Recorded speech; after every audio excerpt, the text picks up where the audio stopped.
दोस्तों, रूस और भारत को लेकर एक ऐसी बहुत बड़ी अपडेट आ रही है जिसके बाद चीन और पाकिस्तान की लंका लगने वाली है। रूस से एक ऐसा हथियार भारत आने जा रहा है जिसके बाद भारत की सीमा पर परिंदा भी पर नहीं मार सकता। दोस्तों, रूस के द्वारा 12 सुखोई विमानों का सौदा फाइनल हो जाने के बाद अब भारत रूस के ही MiG-29 को खरीदने की तैयारी में है और इस पर जो बातचीत है वो काफी ज्यादा आगे तक बढ़ चुकी है। दोस्तों, भारतीय वायुसेना पिछले 3 दशकों से रूस के MiG-29 फाइटर जेट का उपयोग कर रही है और काफी ज्यादा इससे संतुष्ट भी है। भारतीय वायुसेना के पास MiG-29 की 3 स्क्वाड्रन हैं जिनकी जिम्मेदारी चीन और पाकिस्तान पर सुरक्षा करना है। हाल ही में MiG-29 फाइटर जेट को श्रीनगर एयरबेस पर भी तैनात किया गया था। ऐसे में दोस्तों, अब एक बार फिर से रूस के ही फाइटर जेट का भारत के द्वारा खरीदना दुनिया के लिए काफी हैरान बन गया है, क्योंकि इस कड़ी में अमेरिका भी लगा है, फ्रांस भी लगा है और कोई भारत को अपने फाइटर जेट बेचना चाहता है। लेकिन भारत रूस के फाइटर जेट से इतना ज्यादा संतुष्ट है कि एक पर एक ऑर्डर दिया जा रहा है। दोस्तों, इस बार कहा जा रहा है कि जो MiG-29 फाइटर जेट है उनकी बॉडी भारत लाई जाएगी और दूसरे जो इसमें बदलाव किए जाएंगे वो भारत के अंदर ही किए जाएंगे, जैसे कि इसमें रडार लगाना हो गया और इसमें दूसरे जो सर्विलांस है, जो घातक मिसाइलें हैं उनको लगाया जाएगा। और सबसे बड़ी अपडेट तो यह है दोस्तों कि जो रूस के द्वारा MiG-29 भारत को आएगा उसके अंदर ब्रह्मोस का बहुत ही एडवांस वर्जन लगाया जाएगा। यह एडवांस वर्जन करीब 1.5 टन का है और मारक क्षमता इसकी 1200 किलोमीटर है। दोस्तों, ब्रह्मोस एक ऐसी मिसाइल है जिसका नाम सुनकर ही भारत का दुश्मन कांप उठता है, क्योंकि इसकी सटीकता, इसकी एक्यूरेसी, इसकी मारक क्षमता बहुत ही लाजवाब है।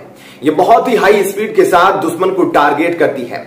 इसके अलावा दोस्तों, जो भारतीय सेना अब फाइटर जेट की कमी से जूझ रही है उसके लिए भी अब बहुत बड़ी अपडेट है, क्योंकि जैसे ही तेजस भी खरीदे जाएंगे, इसके अलावा MiG-29 आएगा, सुखोई के बहुत ज्यादा फाइटर जेट आएंगे, राफेल भारत के पास है, तो यह कहीं ना कहीं एक बहुत बड़ा मजबूत बेड़ा बन जाएगा, क्योंकि भारत के पास फिलहाल 30 स्क्वाड्रन ही है और चीन और पाकिस्तान की सीमा पर निगरानी के लिए भारत को 41 स्क्वाड्रन की जरूरत है।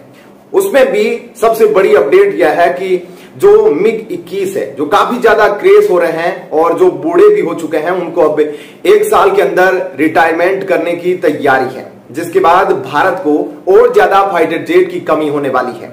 ऐसे में ये कहीं ना कहीं भारत टाइम पर सब कुछ एक्शन ले रहा है और जिस प्रकार से भारत लगातार सीमा पर निगरानी को कड़ी करने की कोशिश में लगा है, वो कहीं ना कहीं चीन और पाकिस्तान जैसे दुश्मनों को एक बहुत बड़ा सबक भी है। दोस्तों, LOC और LAC पर भारत दुश्मन को कोई भी ऐसा मौका नहीं देना चाहता, कोई भी चूक नहीं करना चाहता। इसी कड़ी में अब सीमा पर जो निगरानी है उसको कड़ा कर दिया गया है। हाल ही में अपडेट आया था कि जो भारतीय एयरफोर्स है और भारतीय सेना है वो हिंदुस्तान एरोनॉटिक्स लिमिटेड से 156 प्रचंड हेलीकॉप्टर खरीदने वाली है।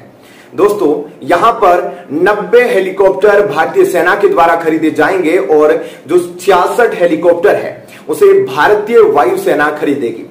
दोस्तों, प्रचंड एक ऐसा लड़ाकू हेलीकॉप्टर है जो दुनिया का आप पहला भी कह सकते हैं, जो 5000 मीटर की ऊंचाई पर उड़ सकता है और उतर सकता है। इसके अलावा यह रेगिस्तान में और जो ठंडे इलाके हैं जैसे कि लद्दाख हो गया, सियाचिन हो गया, वहां पर भी उड़ान भरने में सक्षम है और इसके अंदर हवा से हवा में और हवा से जमीन पर मार करने वाली घातक खतरनाक मिसाइलों को भी लगाया जा सकता है।